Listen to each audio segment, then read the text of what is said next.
Okay, once up mga ka-idol, may panibagong video naman tayo. Ang ganda po dito, ang sobra. Kung nagustuhan nyo po ang video sa channel ko mga ka-idol, i-like lang sa baba at i-share at subscribe na sa aking YouTube channel, Joan Takay.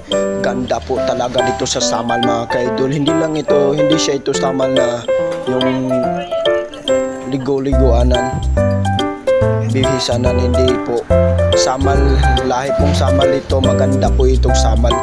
Ang ganda ang view niya mga Guys, ka-idol. thank you sa akong mga followers, guys. Gusto mo kaya mga ka-idol, dito ka natitira hanggang mag-share, mamatay ka. subscribe, guys. Maganda po dito mga ka-idol, wala kang problema, walang problema maabot sa'yo. Maganda po dito mga ka-idol. At mga ka-idol, salamat naman sa aking mga viewers, mga followers. Salamat po sa nanonood sa aking YouTube channel. Guys, anyway guys, salamat sa akong mga followers. Gay ko. Nindot kayong dagat karon guys sa bunta guys. Salamat guys sa mga followers nga si mga ka-idol, like, meron po ako mag-share, kasama din sa baba subscribe na. sa taas kasi kumakain po siya ng pan. Humingi po ako ng pan kasi gutom na po ako. Tingnan po lang natin mga ka-idol sa itaas po. Ito dyan nindot tari guys. Malapit na Salamat ito sa kayo guys. dagat. Ang nangapid rin guys. Pagkatag sa pan guys. At siya naman po ang kasama ko kasi nangapi po siya, hindi pa Salamat guys. Okay, thank you my vlog. Batap lang ako, hindi ako kakapi. At maganda naman po dito sa dagat mga ka-idol. Kung gusto nyo dito kayo tumira at naliligo kayo, birthday ng anak nyo, dito po kayo mga ka-idol. Kasi maganda po dito mga ka-idol. Merong lugar doon mga ka-idol kasi wala po nakapupunta doon kasi malayo at walang kuryente, walang ilaw. Doon po pumagi ang barge mga ka-idol kapag gabi. Mga ka-idol, bumaba po ako mga ka-idol kasi meron akong kinukuha sa taas at bumaba naman ako, bumalik kasi nagutok ako ng bigas at yung bag. At mga ka-idol, tingnan po natin sa kapaligiran kasi maganda naman po mga ka-idol, no? Hindi mabasta-basta ang gaganda niya mga ka-idol. Oh, maganda po mga ka-idol.